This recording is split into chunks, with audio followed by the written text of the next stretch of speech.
Bonjour à tous, je suis Barbara Pistilli, oncologue médicale, chef du comité pathologie mammaire à Gustave Roussy, et je vous donne le bienvenue à ce webinaire Tout n'est pas rose, qui est un webinaire organisé par Gustave Roussy et qui a comme objectif celui-là d'expliquer un petit peu mieux les traitements du cancer du sang aujourd'hui, en 2025, et particulièrement avec un focus sur la prise en charge globale des patients atteints d'un cancer du sang, les différents types de cancers du sang qui existent et qui sont traités et soignés de façons différentes.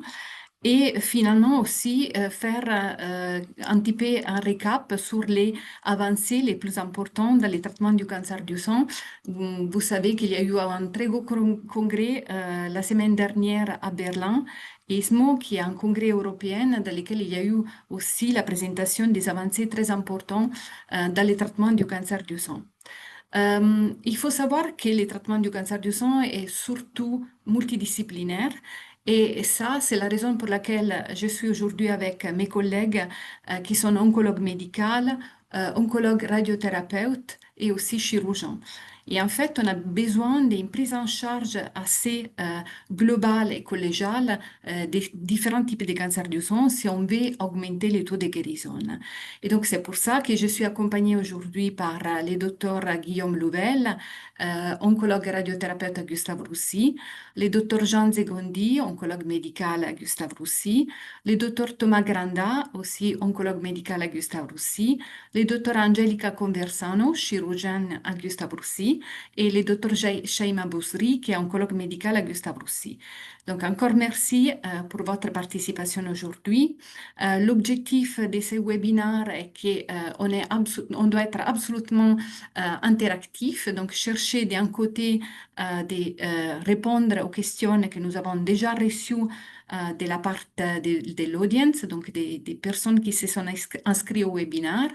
Et de l'autre côté, bien sûr, n'hésitez pas à nous envoyer des questions dans la chat qu'on cherchera d'adresser pendant cette heure de conversation qu'on va passer tous ensemble. Et donc, je commence par la première présentation, qui est bien évidemment celle de notre collègue chirurgien, le docteur Angelica Conversano, et qui va expliquer comment ça fonctionne aujourd'hui la chirurgie du cancer du sang, et particulièrement aussi la chirurgie reconstructrice, qui permet en fait d'avoir la possibilité d'avoir une reconstruction mammaire, quelquefois en même temps de la chirurgie initiale du cancer. Et Angelica cherchera aussi d'adresser certaines des questions que nous avons reçues sur cette thématique. Merci beaucoup, Angelica. Je te laisse la parole. Alors, bonjour à tous. Nous allons parler surtout donc de la reconstruction mammaire parce que c'est des questions qui m'ont posé en plus, mais aussi des autres nouveautés en chirurgie mammaire. Nous savons bien que la plupart des patientes ont actuellement un traitement conservateur, plus de 70% versus 30% de mastectomie, et que nous proposons des techniques d'oncoplastie. Pourquoi? Parce que permet d'avoir des résultats oncologiques satisfaisants avec une exérèse large et un taux de reprise chirurgicale plus bas, avec des résultats aussi esthétiques importants qui améliorent la qualité de vie. Pourquoi tout ça? Parce que nous avons aussi des lésions plus petites que nous ne palpons pas. Et donc, on a besoin, grâce au dépistage, d'aller retrouver ces lésions. Donc, vos chirurgiens vont vous dire, on va faire une tumorectomie avec la pose de système à clip. Il y a plusieurs systèmes et quoi ça consiste? Ce sont des petits morceaux, soit de fer, donc au système ferromagnétique, soit des systèmes à radiofréquence ou autres, qui sert à détecter dans le sang, pour nous chirurgiens qui ne palpons pas, la lésion et de la retirer. Mais la question que la plupart de vous m'a posée, c'était si la reconstruction est-elle possible pour toutes les patientes. Et effectivement, c'est un grand problème parce que si on voit dans toute la France, seulement 30% des patientes commencent une reconstruction mammaire. Et cette forte disparité est surtout due à la manquance de connaissances et à l'être loin des centres de référence. Nous avons créé un site sur l'HAS, sur le site de l'HAS que vous pouvez trouver ici, où il y a et les explications des différents types de reconstruction mammaire, Mais aussi, vous pouvez cliquer votre territoire d'appartenance, votre ville, et voir à proximité de vous le centre qui fait la reconstruction mammaire et quel type de reconstruction mammaire fait. Parce qu'il y a différents types de reconstruction. Mais surtout, est-ce que effectivement cette reconstruction mammaire, est-elle possible pour tous? Je dirais a priori oui, et elle est sûre. Mais il reste toujours un choix personnel. Il y a différentes solutions. Il n'existe pas une solution idéale. Elle ne réduit pas et donc ne retarde pas la prise en charge oncologique et ne modifie pas la surveillance. Donc, on doit effectuer une reconstruction personnalisée pour chaque patiente. Et alors, le problème, c'est que les patientes arrivent et me voient, elles pensent que nous, chirurgiens, sommes des magiciens. En une seule intervention, nous devons faire l'ablation de la tumeur, donc du sein, et reconstruire rapidement, un peu comme l'histoire d'Angelina Jolie, qui se retrouve avec des beaux seins. Mais en réalité, ce n'est pas tout à fait simple, parce qu'on doit tenir en compte des raisons oncologiques, des facteurs de risque, la morphologie de la patiente, son travail et ses activités extra. Et il faut aussi considérer que la reconstruction mammaire n'est pas une seule intervention, mais un parcours un peu long, plus ou moins 2 interventions en moyenne. Le choix doit être partagé et la patiente voilà, doit avoir avec nous un peu de patience. La première temps peut être effectuée pendant la mastectomie, s'appelle reconstruction immédiate, mais en réalité, c'est la création de la base de notre reconstruction. C'est comme la base de notre pièce montée.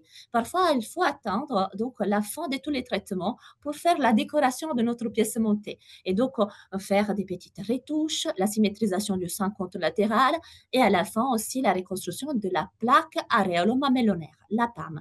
Donc, comme vous pouvez voir, c'est un parcours qui peut s'étaler dans plusieurs années. Il y a des raisons oncologiques qu'il faut tenir en compte. Donc, pour les cancers qui touchent la peau qui est rouge, ça s'appelle cancer inflammatoire, la peau est, présente des petits points, ça s'appelle peau d'orange. Et dans ce cas, nous devons retirer la peau. Et donc, pour l'instant, il n'y a pas d'indication d'effectuer une reconstruction immédiate, c'est-à-dire en même temps de l'ablation du sein. Mais nous pouvons proposer une reconstruction secondaire à la fin de tous les traitements. Et un autre type de cancer peut toucher le mamelon.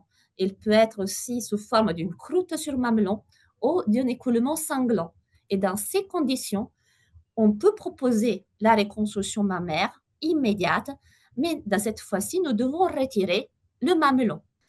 Il y a aussi des facteurs de risque importants à tenir en compte pour la reconstruction, parce qu'elle est idéalement pour toutes, mais on peut avoir beaucoup de complications si la patiente est obèse, en surpoids ou a le diabète, notamment des risques d'infection qui sont non négligeables. Mais notre vraiment risque majeur, c'est le tabac associé à des antécédents de radiothérapie. Pourquoi ça? Parce que le tabac altérer la vascularisation de la peau et déterminer des nécroses, donc des échecs de la reconstruction mammaire. Chacun de vous, avec votre sein, est différente. Les seins sont très hétérogènes tout au long de la vie d'une patiente, une grande variabilité de la forme, de l'aptose, c'est-à-dire s'il tombe ou pas. Et c'est notre rôle de s'adapter à chaque femme pour cette raison-ci, mais aussi en fonction à votre travail et à votre préférence d'activité extra. Il existe en effet plusieurs techniques de reconstruction. Les reconstructions par les prothèses que nous pouvons mettre sous la peau ou derrière le muscle pectoral, que c'est un muscle qui se trouve juste derrière votre glande mammaire. Mais on peut aussi retrouver et utiliser des tissus à vous, notamment le lambeau Dieppe, que c'est en reprenant votre ventre, ou on peut prendre la face interne des cuisses ou la face externe, ou parfois effectuer des injections de graisse qui s'appellent l'hypofilling pour aller assouplir, pour aller décorer les contours d'une prothèse qui parfois est rigide. Et dernière étape de notre reconstruction, la reconstruction de la cerise sur le gâteau, c'est-à-dire de la plaque mamelonnaire, avec soit des lambeaux locales, soit on prélève un morceau du mamelon contralatéral pour reconstruire le mamelon. Mais aussi, il y a des tatouages à trompe d'œil, de la greffe d'une peau qui parfois est prélevée au niveau des grandes lèvres, où il y a des prothèses de silicone externes qui sont accolées sur la peau. Il existe aussi des nouveautés en cas de reconstruction mammaire, notamment, tout dépend aussi de la ptose de la patiente, du volume à retirer et de la présence ou pas de cicatrices préexistantes.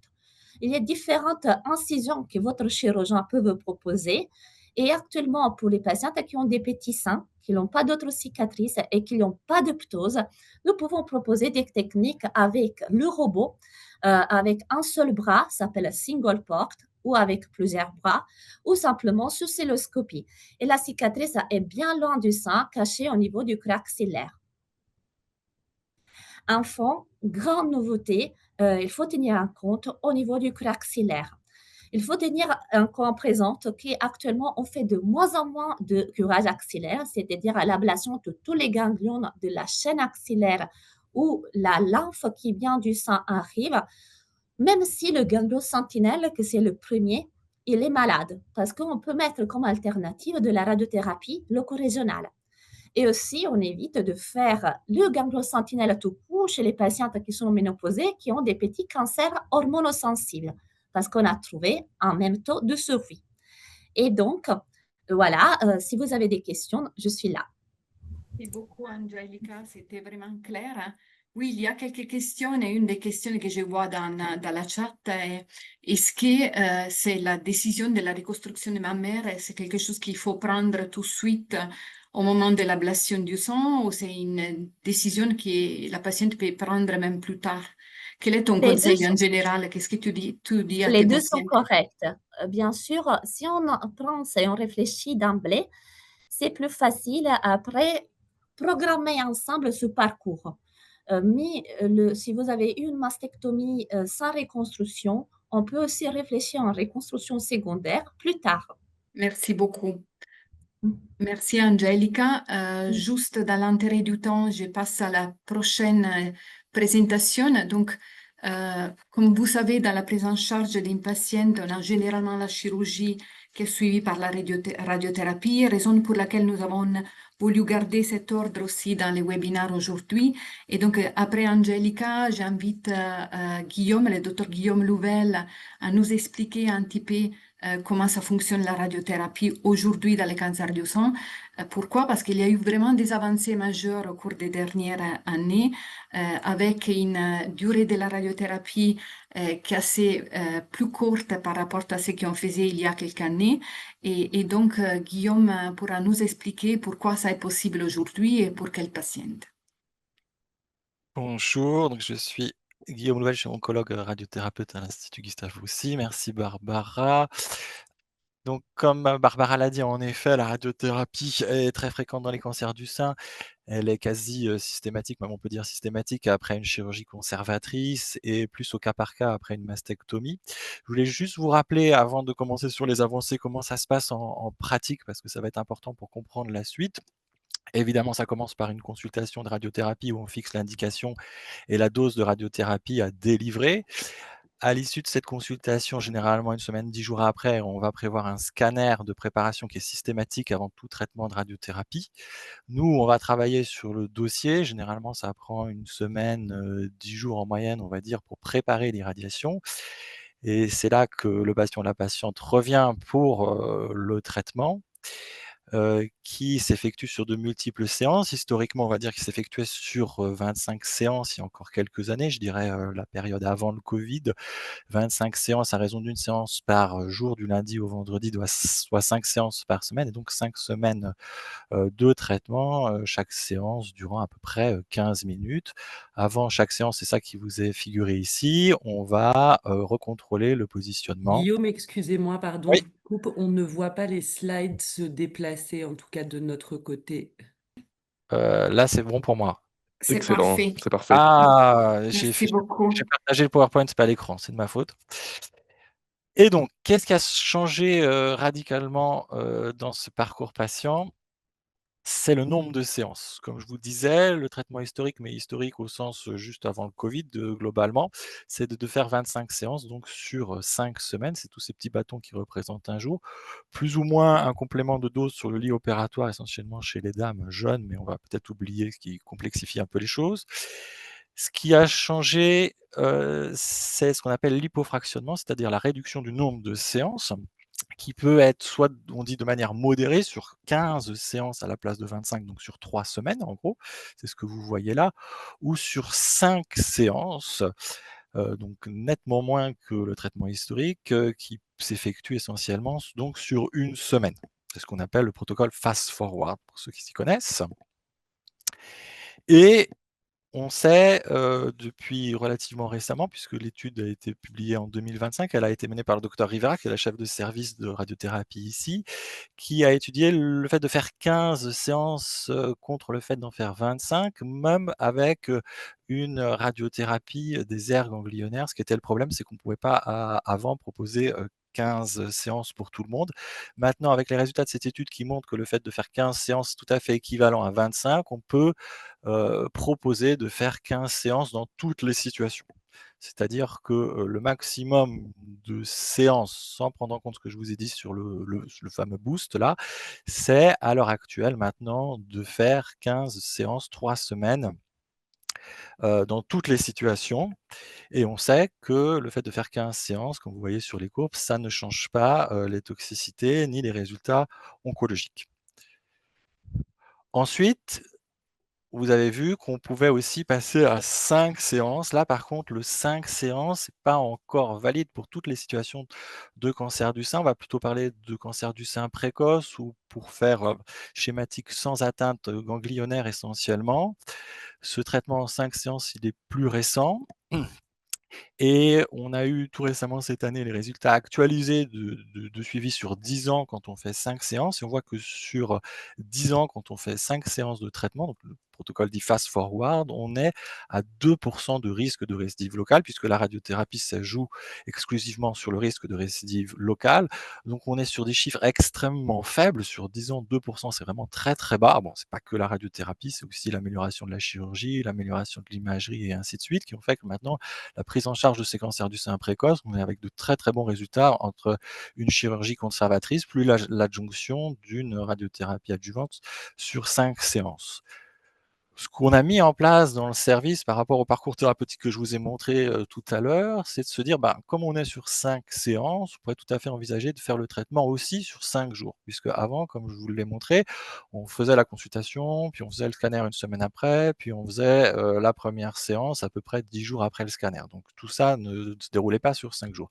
Donc l'idée, c'est de voir les patientes le, lundi matin en consultation, qu'elles puissent faire le scanner de préparation dans la foulée, qu'on puisse travailler de manière entre guillemets «accélérée», dans la journée pour que la première séance puisse être faite le même jour, et on enchaîne les 2e, 3e, 4e, 5e séances sur la même semaine, ce qui veut dire que les patientes arrivent le lundi matin et terminent, l'ensemble du traitement, le vendredi. Ce qui est quand même une révolution par rapport au mois et demi rien que de traitement, sans compter, la préparation d'il y a quelques années. Alors, c'est pas toutes les patientes, encore une fois, c'est, les cancers du sein entre guillemets «précoces» sans, atteinte, ganglionnaire, et chez les dames globalement de 50 ans ou plus. Donc ça, c'est la réduction, c'est vraiment la «révolution» entre guillemets, hein, dans la radiothérapie du cancer du sein, c'est la réduction du nombre de séances, et comme vous l'avez vu, on obtient de très, très bons résultats. Donc l'ambition, c'est aussi maintenant de diminuer aussi, les toxicités et d'améliorer la précision du traitement, puisque la marge de manœuvre maintenant pour diminuer le risque de récidive locale est très faible, puisque le risque de récidive locale étant extrêmement faible. Donc notre objectif, et c'est ce qu'on essaye de mettre en place sur l'ensemble du parcours thérapeutique du patient, est d'améliorer, la précision du traitement. Alors ce que les dames n'aiment pas beaucoup, c'est, pourtant un élément important, c'est de faire le traitement en inspiration bloquée avec tout un système qui est un petit peu en effet, contraignant et désagréable de respirer dans un tuyau avec un pince-nez, et qui va permettre, quand on fait le traitement en inspiration bloquée, vous voyez là, c'est quand on est en respiration libre, le cœur est collé au sein, et quand on gonfle les poumons, et ben, le cœur s'éloigne de la zone qu'on va traiter, puis on a un espace ici, je ne sais pas si vous voyez ma souris, qui augmente derrière la zone à traiter. Alors, pour améliorer le confort du traitement, et là, on vient de recevoir le système, donc ça va être mis en place dans les semaines ou mois qui viennent. Une autre possibilité de faire de manière un peu moins désagréable, c'est de le faire avec des capteurs infrarouges qui sont positionnés dans la pièce, qui permettent de reconstruire la surface de la patiente, qui vont nous permettre de repositionner la patiente d'une part. Vous avez vu, on fait des images chaque jour pour repositionner, mais on peut aussi utiliser la surface grâce à ces imageries infrarouges. Et grâce à ces imageries infrarouges, on pourrait aussi contrôler la respiration, ce qui serait beaucoup moins désagréable qu'avec le petit tuyau et le pince-nez. Les autres choses, c'est ce qu'on appelle la radiothérapie. On ne va pas rentrer dans toutes les techniques, hein, mais la radiothérapie en modulation d'intensité, c'est ce qui permet et ce qui se développe dans l'irradiation mammaire de bien focaliser et sculpter l'irradiation tout autour du sein. L'autre chose, c'est les améliorations des techniques d'imagerie qui sont embarquées sur l'accélérateur, qui vont nous permettre à chaque séance d'avoir une imagerie en tridimension, comme un scanner en fait. C'est comme si on faisait un scanner avant chaque séance, qui vont nous permettre de repositionner la patiente, si je puis dire, au millimètre près, pour avoir une précision de traitement beaucoup plus importante. L'élément sur lequel on travaille là, c'est surtout ce qu'on appelle les physiciens médicaux qui nous aident à préparer les traitements, c'est ce qu'on appelle la radiothérapie adaptative, parce qu'un des enjeux, et comme vous avez pu le voir, c'est qu'on fait un scanner au tout début, puis ensuite tout le traitement est validé sur ce scanner initial. Or, il peut y avoir des modifications en cours de traitement, comme un gonflement du sein, ou s'il y avait un petit peu d'épanchement à l'intérieur du sein qui diminue. Donc, grâce à cette radiothérapie adaptative, on va pouvoir utiliser les images faites au quotidien pour refaire la préparation, refaire tous les calculs et s'assurer que le traitement au quotidien soit optimisé pour la situation que l'on voit chaque jour à la séance. Donc ça aussi, ça c'est pas encore mis en place, mais on y travaille fortement pour pouvoir adapter les traitements. Et aussi, on essaye de collaborer avec les médecins nucléaires pour intégrer les nouvelles modalités d'imagerie. Je crois que c'est pas au programme malheureusement, mais c'est un élément très important pour nous, pour guider le traitement, et on sait qu'il y a des nouveaux marqueurs, surtout en médecine nucléaire, qui vont nous permettre d'améliorer la précision heu, de notre préparation de traitement. Voilà ce que je voulais vous dire pour les avancées en radiothérapie. Merci. Merci beaucoup, Guillaume. Effectivement, beaucoup d'avancées et une prise en charge des patients qu'on peut dire. Oui, donc j'étais en train de dire beaucoup d'avancées et merci beaucoup pour ça, pour ces Merci. étapes. Et on peut dire que c'est une prise en charge tout à fait personnalisée de plus en plus des patients, même sur les côtés de la radiothérapie.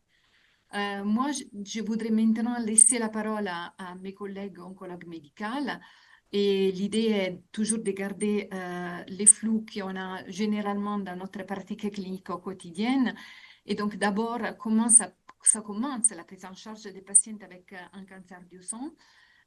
Et donc, j'invite ma collègue Shaima Bousri à nous expliquer brièvement comment ça fonctionne les parcours d'accueil en un jour des patients, notamment des femmes qui ont une anomalie au niveau du sang et qui peut avoir une prise en charge, surtout d'abord un diagnostic rapide dans la même journée et ensuite une organisation de la prise en charge au temps rapide. Merci beaucoup, Shaima. Je te laisse la parole. Bonjour à tous, merci Barbara. Je suis Shaima Bousri, je suis oncologue médicale et aujourd'hui je vais vous parler de l'accueil en un jour en pathologie mammaire. Alors l'accueil en un jour, c'est un parcours diagnostique rapide personnalisé. C'est un parcours qui a été développé pour assurer une approche rapide et coordonnée de la prise en charge des patients et par conséquent améliorer le pronostic et leur qualité de vie. Et ceci grâce à la réduction des délais entre la suspicion du cancer et le diagnostic. Ça nous permet de centraliser tous les examens, ce qui accélère le parcours du patient et améliore son expérience. Ça nous permet également d'utiliser différentes technologies d'imagerie. Ça nous permet de mettre en place une approche pluridisciplinaire dès le début de la prise en charge. Et également, ça a des impacts significatifs dans l'expérience patient en réduisant ainsi le stress et l'anxiété grâce au soutien psychologique qu'on apporte dès l'annonce du diagnostic, l'accompagnement humain. Et ça nous permet également, en tant que structure hospitalière, une meilleure organisation des examens et des consultations, ce qui permet une meilleure gestion des ressources et une réduction du coût par conséquence. Alors, le parcours diagnostic personnalisé, ça a débuté à Gustave Roussy en 2024. Donc, ça a commencé en pathologie mammaire, mais c'est un modèle qui a été décliné progressivement dans plusieurs pathologies.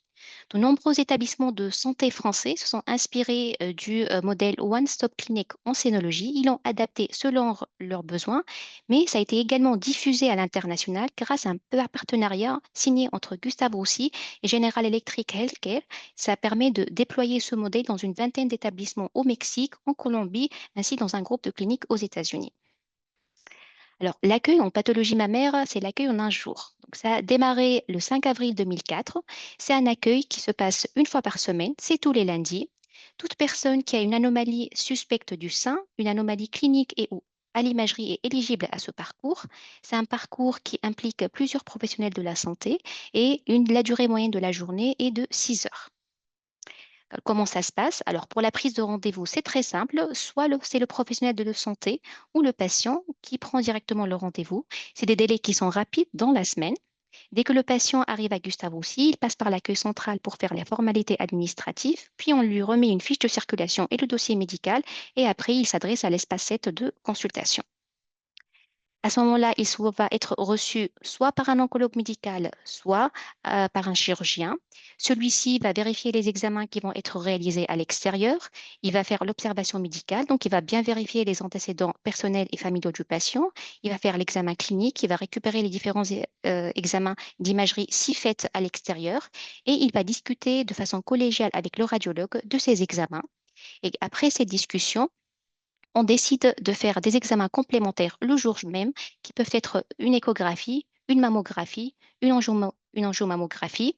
Quelquefois, mais c'est un peu plus rare, c'est difficile de faire les prélèvements le jour même. Donc, il va avoir un rendez-vous pour une biopsie ou un examen de type IRM mammaire ou des macrobiopsies stéréotaxiques dans les jours suivants. Mais dans la plupart des cas, on arrive toujours à faire une biopsie le jour même. Alors, une fois la biopsie réalisée, celle-ci, elle va faire l'objet d'une première analyse cytologique par le médecin anatomopathologiste qui est présent également à l'espace de consultation. Puis, le patient va être reçu en fin de journée, donc soit par l'oncologue, soit par la chirurgien, quelquefois une consultation avec les deux.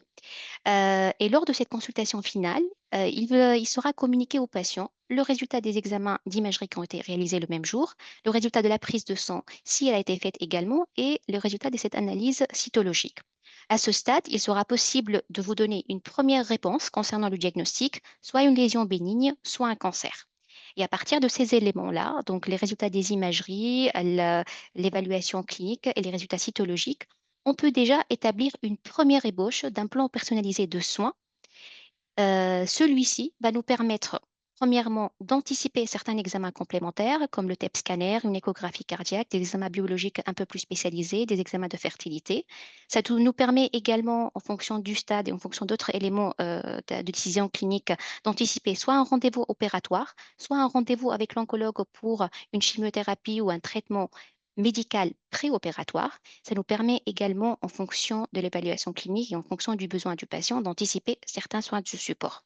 Bien sûr, ce plan personnalisé de soins va être validé en réunion de concertation pluridisciplinaire qui est programmée le mercredi la semaine suivante avec les résultats définitifs histologiques qui seront prêts pour cette réunion. Alors, en fait, l'essentiel, même si en cas de diagnostic grave, on annonce à un patient un diagnostic de cancer, ils ne repartent pas dans le flou, avec des sentiments d'inquiétude. En fait, le fait qu'ils repartent avec un plan clair et structuré, ça lui permet un peu de réduire tout sentiment d'anxiété face à une certitude, quelquefois quand ils ont des biopsies à l'extérieur. Donc, voici quelques chiffres. En moyenne, on reçoit 26 patients par semaine depuis 2004. Aux alentours de 20 000 patientes ont été reçues en 16 ans et demi. En 2024, on a pris en charge à l'accueil en un jour 1050 patientes avec des taux de sensibilité et de spécificité pour les résultats rendus de 75% pour tous les prélèvements et pour les masses de 87%. Mais le plus important, c'est un taux de satisfaction patient de plus de 80%. Voilà, je vous remercie pour votre attention. Merci Shaima, c'était vraiment clair. Merci beaucoup. Et j'ai un commentaire, je vois un commentaire dans la chat qui dit que ce soit en chirurgie ou en oncologie, les délais sont trop longs. Je ne connais pas l'oncologie en un jour, donc c'était bien, je pense, d'avoir expliqué comment quelquefois on peut vraiment accélérer les parcours. Ça, c'est vraiment fondamental d'arriver à faire un diagnostic rapidement et aussi autant rapidement avoir une discussion pluridisciplinaire. Parce qu'en fait, comme Shaima le disait, la journée de l'accueil, ça permet à les chirurgiens, les oncologues, les radiologues de discuter ensemble les cas de chaque patiente et de prendre vraiment une décision collégiale et de faire repartir la patiente avec déjà une première proposition thérapeutique. Donc, merci beaucoup pour cette présentation. Merci. Et après, on passe à l'autre question très, très importante, qui est celle des nouvelles thérapies que nous avons à disposition aujourd'hui dans le traitement du cancer du sang. Donc, nous avons vu qu'il y a nouvelles techniques de chirurgie, il y a des nouvelles techniques de radiothérapie et on va de plus en plus vers la personnalisation des traitements, la personnalisation de la chirurgie, la personnalisation de la radiothérapie et on va bien sûr vers aussi une personnalisation des traitements systémiques, c'est-à-dire de la chimiothérapie, des thérapies ciblées, de l'immunothérapie et de l'hormonothérapie. Et donc, je laisse Thomas Granda, notre collègue oncologue médical, nous introduire à toutes les nouveautés qu'il y a dans les cancers du sang en termes de nouvelles thérapies et de nouvelles approches thérapeutiques systémiques. Merci beaucoup Barbara pour l'introduction et bonjour à tous. Alors, je vais partager mon écran. J'ai préparé une présentation sur 3 grandes, classes, de médicaments qui sont, maintenant établis dans le cancer du sein et j'ai décidé de vous faire surtout des schémas pour vous montrer quels sont les mécanismes d'action de ces nouveaux médicaments et vous faire comprendre que c'est des découvertes biologiques qui ont permis l'arrivée de ces médicaments qui, in fine, rendent service aux patientes et dans leur maladie. Alors, première chose, c'est les inhibiteurs du cycle cellulaire. Donc, une des caractéristiques principales d'une cellule tumorale, c'est que ce sont des cellules qui se divisent, qui rentrent en mitose, et c'est en se divisant qu'elles prolifèrent et qu'elles grossissent, et que les tumeurs grossissent dans le corps des patientes. Comment ces cellules entrent en mitose? Eh ben, elles rentrent, une des voies d'activation, ce sont des signaux que les cellules tumorales captent pour enclencher cette division cellulaire. Dans le cancer du sein, un des principaux mécanismes d'action, enfin pour un certain type de cancer du sein, c'est la voie des œstrogènes, donc la voie des hormones féminines. Donc ces cellules tumorales captent les œstrogènes via des récepteurs qui sont dans la cellule et ce récepteur aux œstrogènes va rentrer dans le noyau cellulaire, activer des gènes de prolifération qui vont entraîner la prolifération et la multiplication des cellules. Donc un des premiers traitements anciens maintenant qui permet de bloquer cette prolifération, c'est les anti-hormones, qui sont les anti-aromatases ou le tamoxifène ou le fulvestrant et qui, du coup, vont bloquer les hormones la transmission de ce message des hormones, féminines à la cellule. Donc ça, c'est des traitements qui sont connus depuis plusieurs années, mais récemment, on a découvert qu'en amont de ces gènes de prolifération entraînaient la, la production de protéines qui vont activer le cycle cellulaire et la prolifération. Et on a découvert notamment ces cyclines et que ces cyclines étaient en jeu avec les signaux dépendants des hormones. Et donc des nouveaux médicaments sont apparus, c'est des inhibiteurs de cyclines, donc des cyclines 4 et 6 aujourd'hui, mais peut-être 2 demain, qui sont l'abemaciclib, le palbociclib et le ribociclib. Et donc on a découvert qu'en combinant une hormonothérapie avec ces inhibiteurs de cycline, on arrivait à mieux contrôler la prolifération cellulaire et à mieux contrôler ces maladies. Donc ces médicaments ont d'abord été développés chez des patients qui ont des métastases, donc ça veut dire des cancers du sein qui ne sont pas que dans le sein et dans les ganglions leucorégionaux, mais qui peuvent arriver partout dans le corps.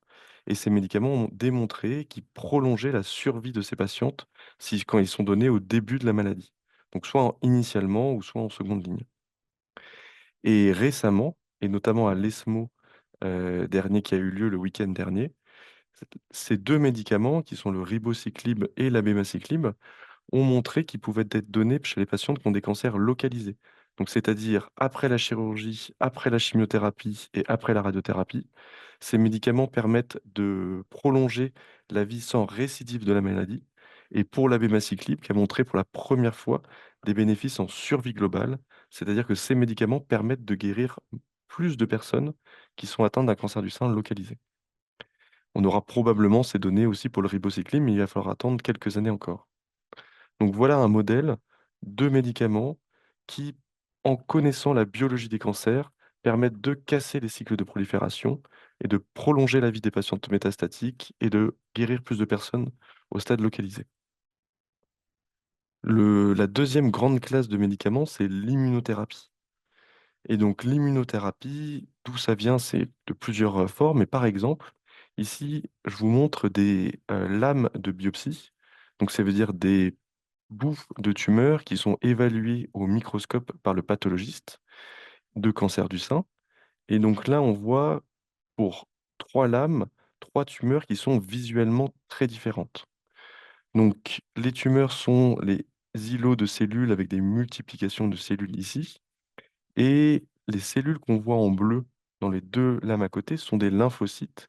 Donc les lymphocytes, c'est des cellules immunitaires qui, dans le corps, naturellement, vont permettre de détruire des antigènes, donc des corps non humains, qui sont par exemple des bactéries, des virus, etc.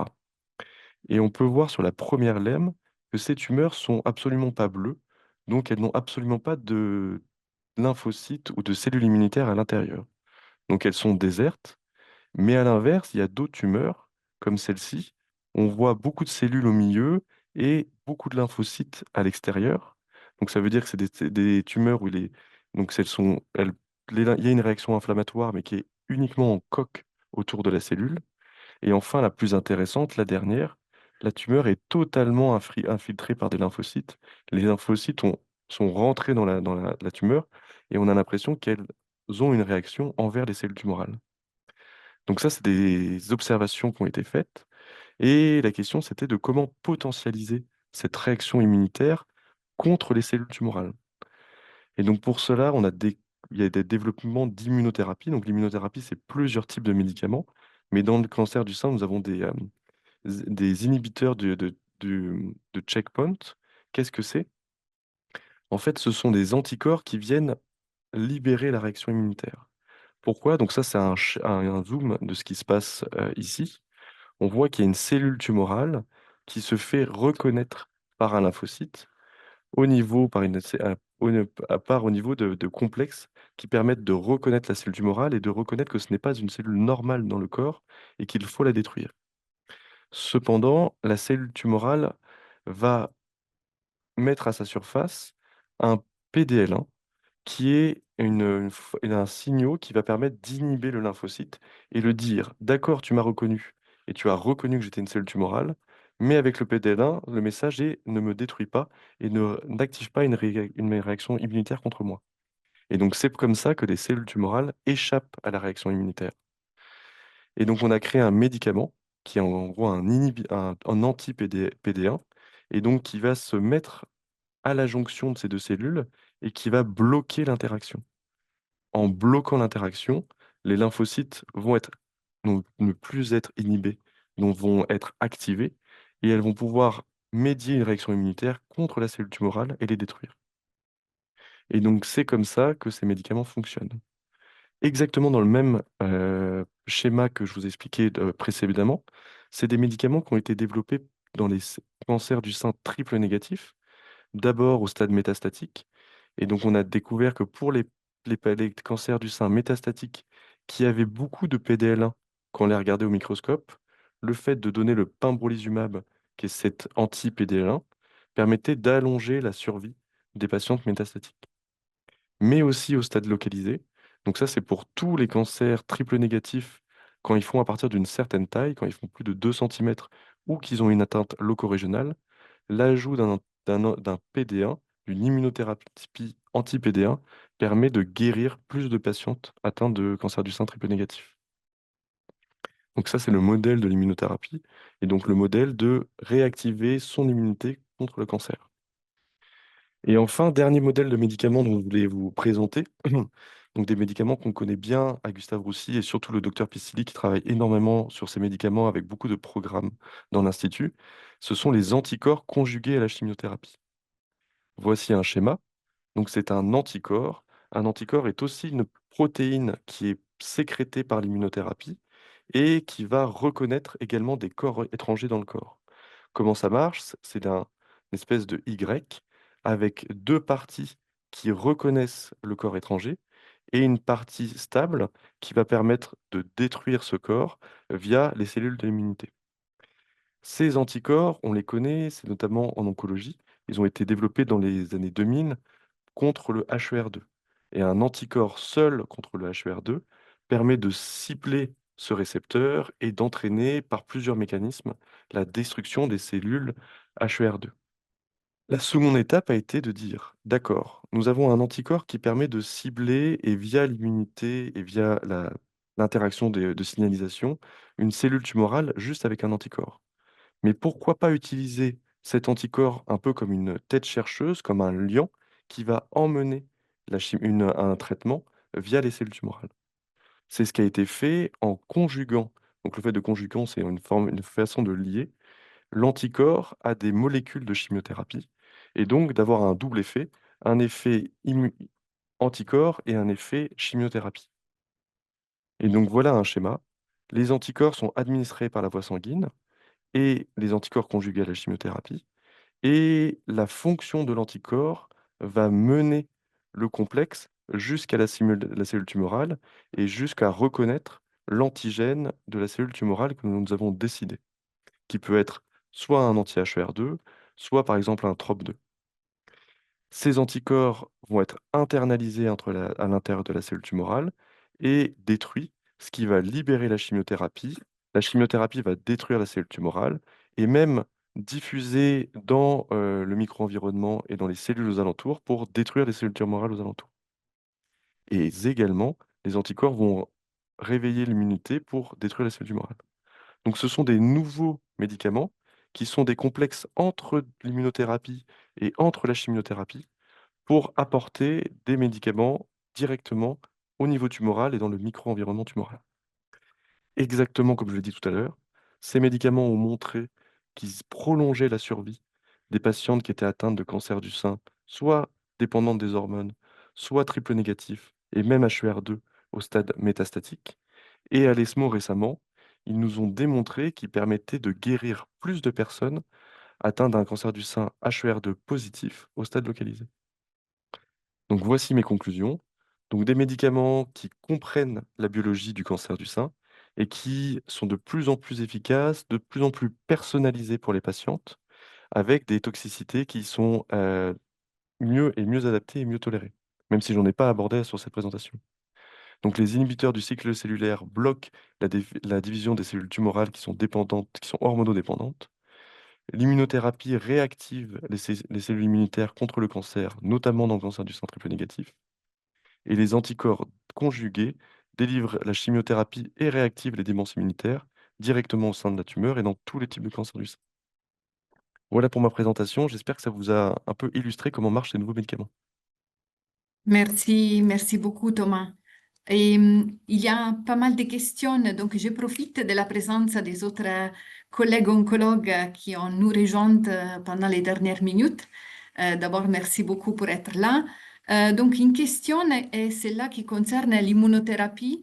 Docteur Elie Errassi, je ne sais pas si tu as la possibilité de répondre à cette question, c'est-à-dire quelles sont les contre-indications à l'immunothérapie. Donc, Thomas, il a bien parlé de l'immunothérapie. Est-ce qu'on peut la donner à tous les patients ou il y a des patients qui ne peuvent pas recevoir l'immunothérapie, même si l'on a un cancer triple négatif?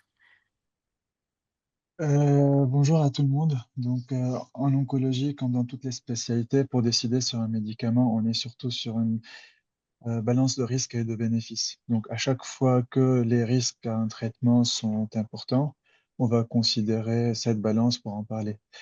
Pour l'immunothérapie, vu que l'effet secondaire le plus fréquent, c'est une activation d'une maladie immunitaire, c'est l'effet secondaire auquel on fait plus attention. Donc, chez les patientes qui ont une maladie auto-immune point inflammatoire au diagnostic, on est toujours vigilant pour discuter avec la patiente le risque d'activation de cette maladie et les traitements qui peuvent être secondaires à l'activation de cette maladie.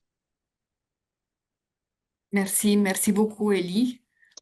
Autre question que je vois, Jean, je te l'adresse et c'est une question très pertinente parce qu'on voit beaucoup de nouveautés, mais une question est, est-ce qu'il y a des nouveautés aussi dans l'hormonothérapie ou l'hormonothérapie, ça reste toujours la même dans les cancers du sang?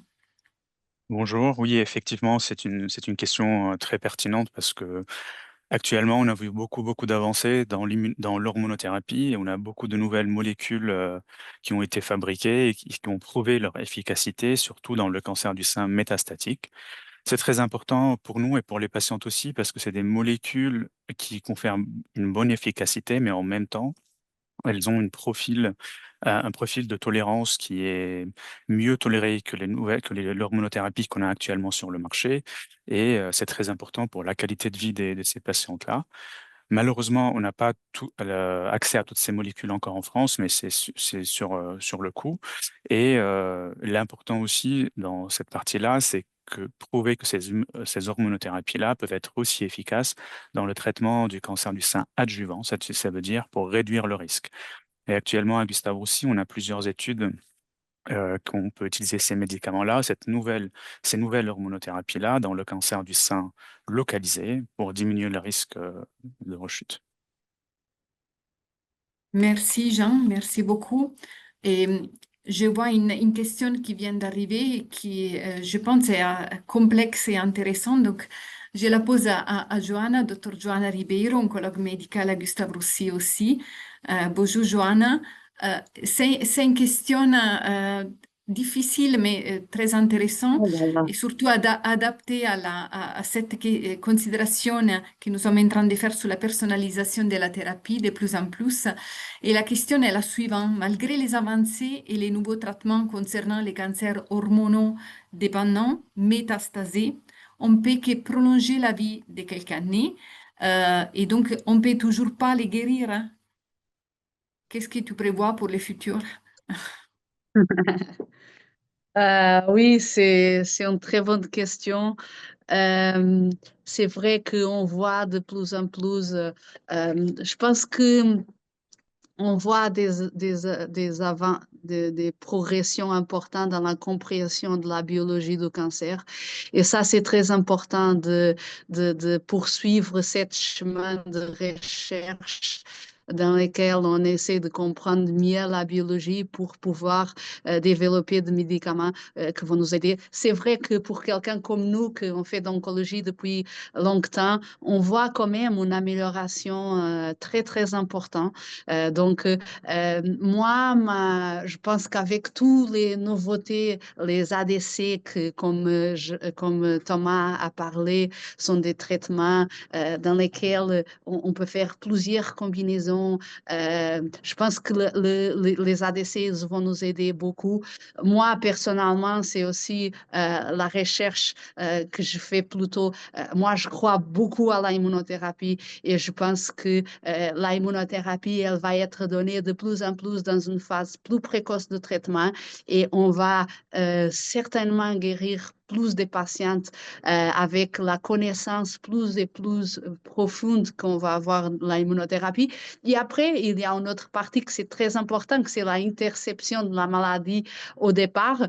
Et ça, c'est aussi un endroit, un sujet de recherche très important dans notre comité et que je pense que c'est aussi quelque chose, c'est de prévenir, de diagnostiquer plus tôt et peut-être avec cette possibilité d'apporter des médicaments comme les ADC, les immunothérapies qui sont plus efficaces plus tôt. Tout ça va nous aider à finir avec cette maladie métastatique. Merci Johanna. Une autre question concerne, que je vois ici, c'est l'après-traitement, donc l'après-cancer. Et la question est comment se passe l'après-traitement? une fois que tous les protocoles sont terminés, je pense que Shaima est la plus adaptée à adresser cette question. Est-ce qu'il y a des interventions aujourd'hui ciblées, Shaima, pour les patientes après tous les traitements pour leur cancer? Il y a des stratégies qui peuvent supporter la prise en charge de certains effets secondaires qui restent pendant très longtemps? Oui, tout à fait. À Gustave Roussy, nous avons une journée qui s'appelle la journée de transition. En fait, transition, comme son nom l'indique, c'est la transition entre les traitements lourds, à savoir la chimiothérapie, la chirurgie, la radiothérapie, et le passage au parcours après cancer. Et lors de cette journée, il y a plusieurs ateliers, notamment des ateliers avec un coach sportif, une diététicienne, une psychologue. Justement, il y a plusieurs questions qui sont abordées, notamment le retour au travail, la sexualité. Et la patiente, elle va repartir avec plusieurs ressources qui pourraient justement l'aider à reprendre une vie normale après les traitements lourds pour un cancer du sein et aussi à mieux gérer et appréhender des effets secondaires liés à l'hormonothérapie. Aujourd'hui aussi, on est en train de travailler sur plusieurs programmes de recherche et notamment, il y a un programme qui est en cours qui s'appelle Continuation et on veut impliquer aussi les médecins traitants dans le suivi des patientes en post-cancer. Justement, on a développé un module de formation pour que eux aussi, ils ont les moyens et les ressources nécessaires pour aider les patientes lors de leur consultation habituelle, justement pour aider ces effets secondaires-là. Et aussi, il y a plusieurs applications en ligne et toute la médecine digitale qui est en train d'être développée pour essayer aussi d'aider les patients à être proactifs dans leur prise en charge, en leur donnant beaucoup de ressources qui sont consultables en ligne, avec des podcasts, avec des vidéos, avec plein de choses, et aussi une espèce de mapping, donc une géolocalisation des soins de support tout autour, pour qu'elle puisse justement, si elle a besoin, consulter un médecin de la douleur, consulter un spécialiste de la fertilité, etc. On essaie de mettre à disposition de la patiente et les médecins traitants tous ces éléments-là pour que justement on les accompagne au mieux dans la partie post-cancer. Parce qu'il y a toujours dans les consultations de surveillance, il y a un sentiment d'abandon qui ressort parce qu'ils disent, voilà, on est très très bien suivi pendant la chimiothérapie, la radiothérapie, la chirurgie et après, il y a certaines patientes qui disent, bon, je vais voir l'oncologue dans 6 mois, qu'est-ce qui se passe après? Donc, on essaie de travailler justement avec l'équipe du docteur Inès Lazluise sur ça pour justement diminuer ce sentiment d'abandon et aider les patients à être proactifs dans leur soins et aussi sensibiliser les médecins traitants et leur donner les moyens nécessaires pour accompagner les patientes au mieux. Merci, Shaima. Donc, je profite de ces dernières 2 minutes qui restent pour parler du programme 50 nuances de rose. Donc, juste vraiment 2 minutes à la fin de cette heure de discussion pour parler des programmes de recherche que nous sommes tous ensemble en train de conduire à Gustave Roussy et c'est un programme qui s'appelle 50 nuances de rose. Et pourquoi il s'appelle 50 nuances de rose? Parce qu'en fait, on a commencé cette conversation aujourd'hui avec les messages de la personnalisation et on veut continuer ce message de la personnalisation de la prise en charge du cancer du sein dans les prochains futurs. Et donc, l'objectif de ces programmes, comme vous le voyez dans cette slide, est d'adapter les soins du cancer du sein de la nuance la plus claire au rose les plus intenses pour pouvoir refléter la diversité des parcours des patientes et en prenant en considération les caractéristiques de la tumeur, mais aussi les caractéristiques de chaque femme. Et donc, qu'est-ce que ça veut dire concrètement? Ça veut dire que nous sommes en train, dans le cadre de ces programmes, de chercher de développer et de valider de nouveaux outils, surtout basés sur l'intelligence artificielle, sur l'ADN tumoral circulant, c'est-à-dire l'ADN de la tumeur que nous pouvons retrouver dans une simple prise de sang pour guider les décisions thérapeutiques, pour mieux comprendre l'agressivité de la tumeur.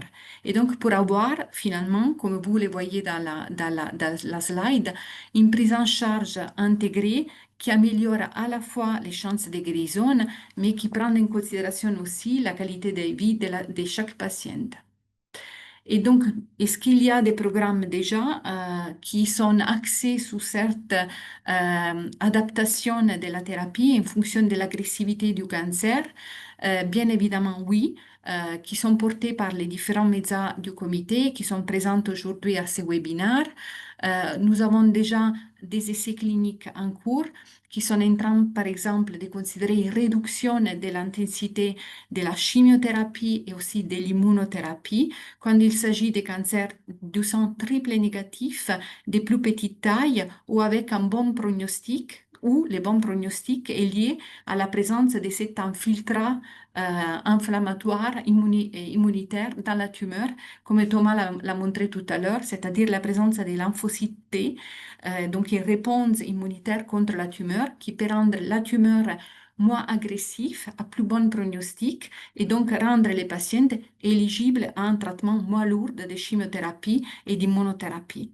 Mais il y a aussi de l'autre côté, comme vous pouvez le voir ici, dans la nuance des roses plus intense, par contre des cancers triple négatifs qui sont plus graves, qui ont une agressivité biologique plus importante, et sont surtout les cancers qui ont une rechute assez précoce après la fin des traitements de chimiothérapie et d'immunothérapie, et qui ont besoin des traitements innovants, donc des nouvelles stratégies thérapeutiques, et donc ont besoin d'avoir un accès le plus rapidement possible à des nouvelles thérapies.